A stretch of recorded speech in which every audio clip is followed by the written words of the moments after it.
All right, so what we then have is, from this idealistic approach, an emphasis on reason as our means of coming to know the higher world, but it's a reason that's purified of sensory input. Sensory input is a lower form of coming to understand reality, and at best it can only put us in touch with a lower world. So as soon as possible, cognitively, what we want to do is leave the sensory input behind and rise to the realm of pure reason.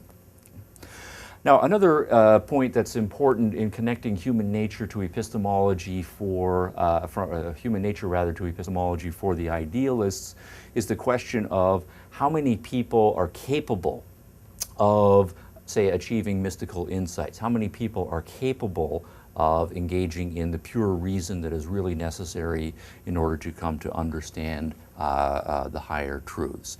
What most idealists will argue is that in this divide in human nature, it is unfortunately this side of our identity that is the strongest part of our identity. That is to say, our physicality dominates us while we are part of the natural world.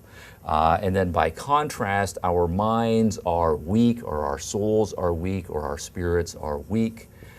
And so in this ongoing conflict between mind and body, it is almost always the body that prevails for most people, right, most of the time.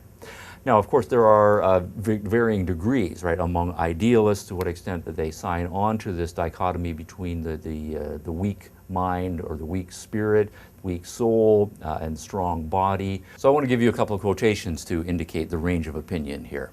All right, so I've got a quotation or two I want to run by you in order to speak of this issue of the difference between our assessment of the strengths and capacities of the soul versus the body in the idealist tradition. Some idealists, a large number of them, particularly in many of the Western religious traditions, have argued that by nature, while all human beings do have a soul or a spirit, it is naturally subject to overpowering influences from the bodily and physical side of us.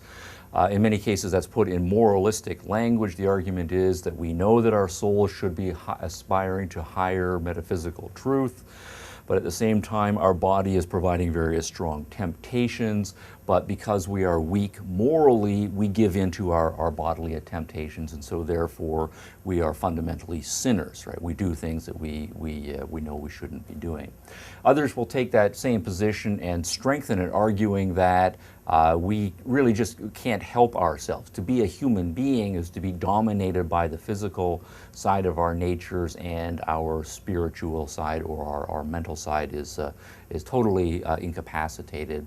And so that is why we are totally weak, totally dependent upon a higher power to come in and rescue our souls from being trapped in this lower body and in the lower physical world. As a representative of that tradition, kind of that extreme body strong, soul weak position, I have a quotation from St. Paul from the New Testament, where St. Paul says, quote, "I am physical, sold into slavery to sin. I do not understand what I am doing, for I do not do what I want to do. I do the things that I hate. What a wretched man I am. Who can save me from this doomed body?" All right, so what he is saying is what he really wants to do is to have his soul reunited with God, but he finds himself completely incapable of doing those sorts of things. He always finds himself doing the things that he doesn't want to do. That is to say, he being his soul in this case, what he does is he does what his body does, right? He is sold into slavery, right, to sin. Sin in this case being doing the things that the body wants, which are the opposite of the things that God wants for him. And so he then ends with the pleading question, who can save me from this doomed body? And the implication is, since he can't do it, only God is going to be able to come along and save him. Now that is, I think that defines one end of the spectrum. Other idealists are not so pessimistic about the human capacity to come to achieve some higher understanding, to distance himself from things physical. And I'll use Plato as an example here. Plato, the great Greek philosopher, of 2,500 years ago. Now, Plato argues that by nature, only a few people have the capacity to use their souls, spirits, and their minds to get away from the impulses of the body. He has rather a tripartite division of humanity into those who are, for the most part, sold out to their physical being by nature. They don't have a strong enough spirit or a strong enough mind, and so they are essentially only a little bit higher than most of the brute animals that are out there. But there are, in Plato's account, some human beings who, through usually an accident of birth, or it's not to say that they chose to be this way, although choice does become an element in his system, but that they are born, right, with a mind that is strong enough, that with effort, with diligence, with resolution, their mind can come to control and tame their bodily impulses, and so through the application then of pure reason come to ascend to a higher plane of abstraction and understanding in the higher world.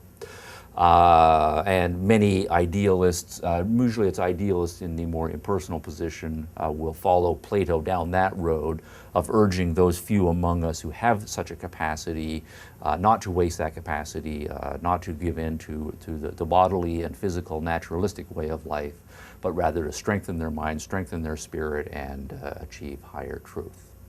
Okay, I want to do one little exercise just to illustrate the idealist way of thinking on all of these points here. And for that, let me erase the board.